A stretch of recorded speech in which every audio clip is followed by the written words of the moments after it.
भगवान विष्णु और नारद की एक कहानी है। एक समय की बात है, देव ऋषि नारद घूमते घूमते मृत्युलोक में आ गए। यहाँ पृथ्वीलोक में कई सारे नगर घूमते हुए अंत में एक नगर में आ गए जिसका नाम था चंपापुर। ये नगर बहुत ही सुंदर और इसमें रहने वाले धनवान थे। नारद मुनि ने देखा कि ये नगर कितना सुंदर है और रमणीक भी है। चलो इस नगर में घूमते हैं। और ये सोचकर नारद मुनि उस नगर में घूमने लगा। नारद मुनि की वेशभूषा को देखकर नगर के लोगों ने कहा कि आप कोई मुनि या ऋषि लगते हैं। इस नगर में एक सेठ जी हैं जो ऋषि मुनि महात्मा आदि का बहुत आदर सत्कार करने वाले हैं और बहुत सेवा करने वाले हैं। तो आप भी अगर कुछ समय विश्राम करना चाहते हैं तो सेठ जी के पास जाएं।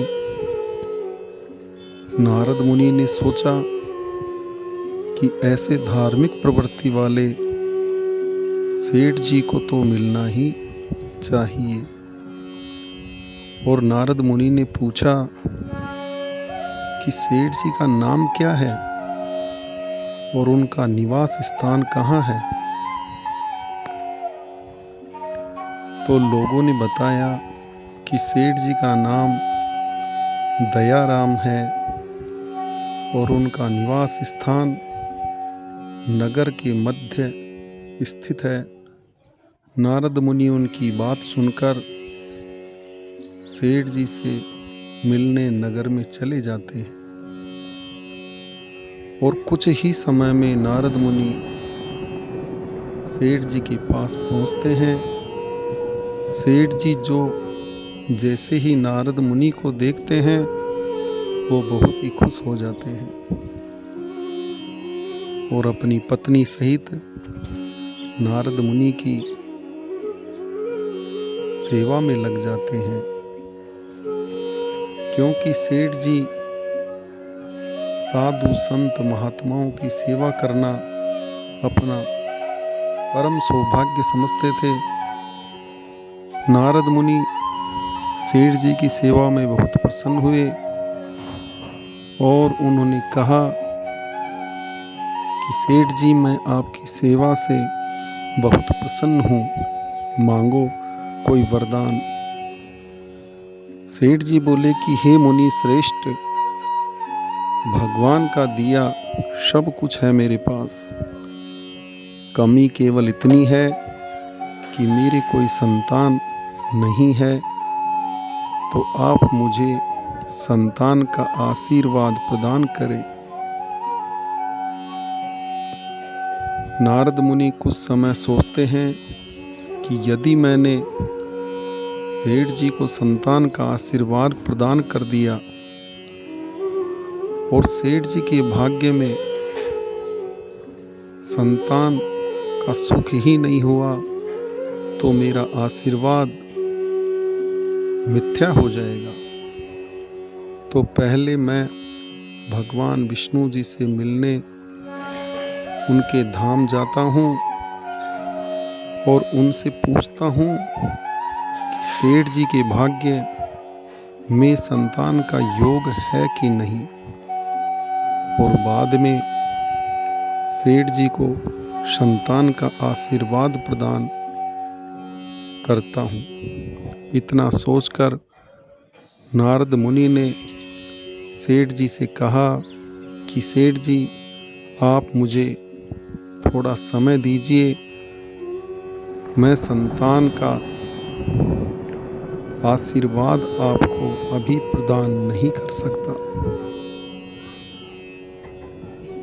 कल सुबह मैं पुनः आपसे भेंट करने आऊँगा और तब मैं संतान के बारे में आपको बताऊँगा। इतना कहकर नारद मुनि वहाँ से चले जाते हैं और सीधे भगवान विष्णु जी के पास उनके धाम में पहुँचते हैं और उनको प्रणाम करके बोलते हैं,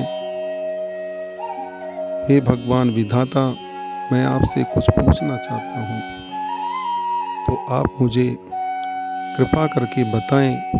भगवान विष्णु बोले कि हे नारद मुनि, आप मेरे परम भक्त हैं और आप बिना किसी संकोच के पूछो, क्या पूछना चाहते हो।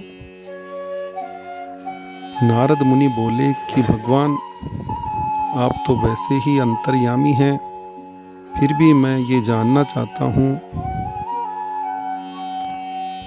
मृत्यु लोक में एक नगर है जिसका नाम चंपापुर है, जिसमें एक सेठ जी रहते हैं, उनका नाम दयाराम है। तो बताओ कि सेठ जी के भाग्य में संतान का सुख है कि नहीं। भगवान श्री विष्णु ने कुछ समय विचार करके बोले कि हे नारद, वो सेठ जी बहुत धार्मिक प्रवृत्ति वाले हैं, जीवों पर दया भाव रखने वाले हैं, परंतु पूर्व जन्म के कुछ पाप की वजह से सेठ जी को इस जन्म में संतान का कोई योग नहीं है, अर्थात सेठ जी के भाग्य में संतान का सुख नहीं है। इतना सुनकर नारद मुनि को बहुत दुख हुआ। ये सुनकर नारद मुनि वहाँ से चले जाते हैं। अगले दिन प्रातः काल ही नारद मुनि सेठ जी से, दयाराम जी से मिलने आते हैं और उन्हें बताते हैं कि सेठ जी, आपके भाग्य में संतान सुख नहीं है, अतः मैं आपको संतान का आशीर्वाद प्रदान नहीं कर सकता, आप हमेशा खुश रहो। ये आशीर्वाद देकर कहकर नारद मुनि वहाँ से चले जाते हैं। ऐसे ही कुछ दिन बाद उस नगर में एक महात्मा आते हैं। महात्मा उस चंपापुर नगर में घूम रहे थे तो उनकी भेंट सेठ दयाराम जी से होती है। सेठ जी महात्मा को प्रणाम करके अपने साथ घर चलने को कहते हैं कि महात्मा, आप मेरे घर पधारें, मैं आपकी सेवा करना चाहता हूँ। महात्मा सेठ जी के विनय पूर्वक किए गए आग्रह को टाल नहीं सके और सेठ जी के साथ उनके घर आ गए। सेठ जी ने महात्मा की बहुत सेवा सत्कार किया। सेठ जी की सेवा से महात्मा भी बहुत खुश हुए और उन्होंने सेठ जी से कहा कि सेठ जी, मैं आपकी सेवा सत्कार से बहुत प्रसन्न हूँ, मांगो क्या वरदान चाहिए। सेठ जी ने कहा कि महात्मन, आपकी कृपा से मेरे पास सब कुछ है, केवल संतान की कमी है, तो आप मुझे संतान का आशीर्वाद प्रदान करें। महात्मा ने सेठ जी को वो संतान का आशीर्वाद प्रदान करके बोले कि हे सेठ, अब से तुम्हारे घर में ये कमी भी नहीं रहेगी। और इतना कहकर वहाँ से चले जाते हैं। समय का चक्र आगे बढ़ता है और ये तो सर्वविदित है कि साधु संत महात्माओं की वाणी मिथ्या नहीं होती। तो सेठ जी को भी 2 संतान प्राप्त होती हैं। कुछ समय बाद एक दिन नारद मुनि पुनः सेठ जी से मिलने आते हैं। सेठ जी ने नारद मुनि को प्रणाम किया तो सेठ जी बहुत खुश थे। नारद मुनि ने सेठ जी से कहा कि सेठ जी बहुत खुश नजर आ रहे हैं, क्या बात है? सेठ जी बोले, हे मुनि श्रेष्ठ, आपके प्रथम आगमन के बाद ही मेरा भाग्य उदित हुआ है, वरना मेरे भाग्य में संतान सुख कहाँ था। भगवान और आपके आशीर्वाद से जो संतान की कमी थी वो भी पूरी हो गई। नारद मुनि को बहुत आश्चर्य हुआ कि सेठ जी को संतान कैसे प्राप्त हुई, जबकि स्वयं भगवान विष्णु ने बताया था कि सेठ जी के भाग्य में तो संतान सुख है ही नहीं। उनकी बात झूठी कैसे हो सकती है? इसका मतलब भगवान ने मुझसे छल किया है। ये सोचकर नारद वहाँ से शीघ्रता से भगवान विष्णु के धाम जाते हैं। नारद कुछ बोलते उससे पहले ही भगवान ने कहा कि आओ नारद, मैं तुम्हारा ही इंतजार कर रहा था। मुझे एक मनुष्य का कलेजा चाहिए, तो शीघ्र जाओ और एक मनुष्य का कलेजा लेकर आओ। नारद मुनि ने सोचा कि अभी सेठ जी की संतान के बारे में बात करने का उचित समय नहीं है, और अब मनुष्य का कलेजा कहाँ से लाएं, और अगर मैं अपना कलेजा देता हूँ तो मेरी मृत्यु हो जाएगी। ये सोचकर नारद जी ने भगवान विष्णु से कहा कि आप कुछ समय प्रतीक्षा करें, मैं अभी किसी मनुष्य का कलेजा लेकर आता हूँ। और इतना कहकर नारद मुनि वहाँ से चले जाते हैं, और नारद मुनि तीनों लोकों में उस इंसान की खोज में लग गया जो अपना कलेजा निकाल कर दे सके। लेकिन दुर्भाग्य से नारद मुनि को कोई भी अपना कलेजा नहीं दिया। अंत में नारद मुनि पृथ्वी लोक पर आते हैं और यहाँ भी तलाश करते हैं। ऐसे ही घूमते घूमते नारद मुनि एक सघन जंगल में आ जाते हैं, और उन्हीं जंगल में एक महात्मा की कुटिया नजर आती है। नारद मुनि कुटिया में चले जाते हैं। अंदर उनको एक महात्मा बैठे हुए मिलते हैं। नारद मुनि ने महात्मा जी को प्रणाम किया और अपने आने का मंतव्य बताया। नारद मुनि की बात सुनकर महात्मा बहुत खुश होते हैं और कहते हैं कि हे नारद मुनि, ये शरीर तो नश्वर है, और यदि वो भगवान विष्णु के कुछ काम आए तो इससे अच्छा और क्या होगा।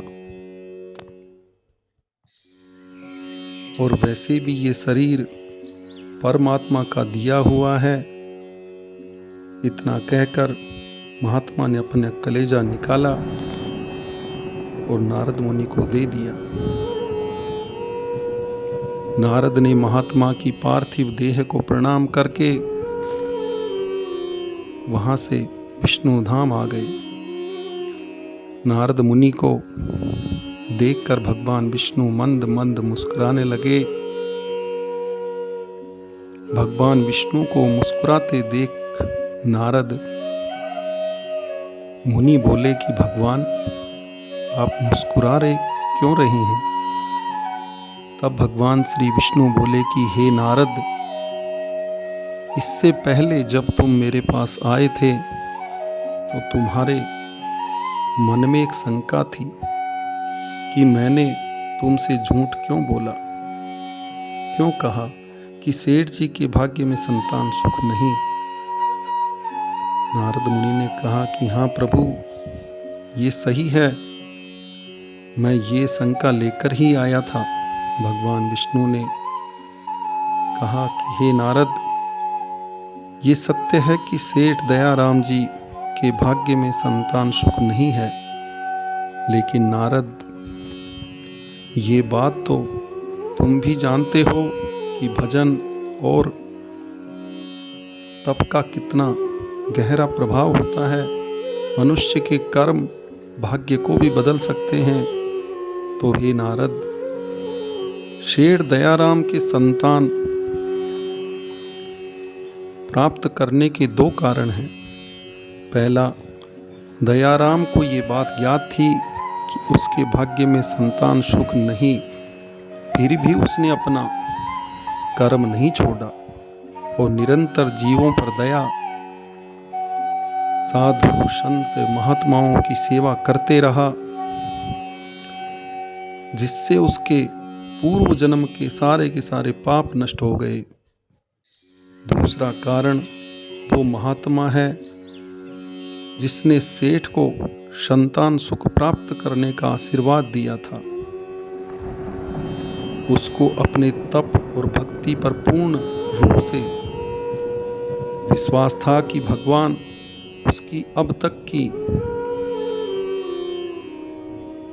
हुई भक्ति और तपस्या के फलस्वरूप उनके आशीर्वाद को जरूर पूर्ण करेंगे और सत्य करेंगे। हे नारद मुनि, तुम भी तो मेरे परम भक्त हो। अगर तुमने सेठ को संतान का आशीर्वाद दिया होता तो तुम्हारी भी बात मुझे सही साबित करनी पड़ती, लेकिन तुम्हें अपनी भक्ति और भगवान दोनों पर विश्वास नहीं था। और हे नारद मुनि, आज आप जिस महात्मा का कलेजा लेकर आए हैं, ये वो ही महात्मा है जिसने सेठ दयाराम को संतान होने का आशीर्वाद प्रदान किया था। आज भी परीक्षा में वो महात्मा ही उत्तीर्ण हुए हैं और तुम आज भी असफल रहे हो। उस महात्मा को अपनी भक्ति और भगवान दोनों पर अटूट विश्वास था कि भगवान को अपना कलेजा निकाल कर दे दिया और अपने प्राणों का भी मोह नहीं किया। हे नारद, अब तुम ही बताओ कि ऐसे भक्त जो भगवान के प्रति पूर्ण रूप से समर्पित हैं, उनके आशीर्वाद को मैं पूर्ण कैसे नहीं करता। हे नारद, तुम्हारे पास दोनों ही थे। तुम चाहते तो सेठ दयाराम को संतान का आशीर्वाद भी दे सकते थे और भगवान को अपना कलेजा भी दे सकते थे, लेकिन तुमने दोनों ही नहीं दिए, क्योंकि तुम्हें अपनी भक्ति और भगवान दोनों पर विश्वास नहीं था। अब नारद मुनि को अपनी गलती का ज्ञान हुआ और नारद मुनि ने भगवान विष्णु से क्षमा मांगी। भगवान श्री विष्णु ने नारद मुनि को माफ़ किया, क्षमा किया और महात्मा को नया जीवन दिया।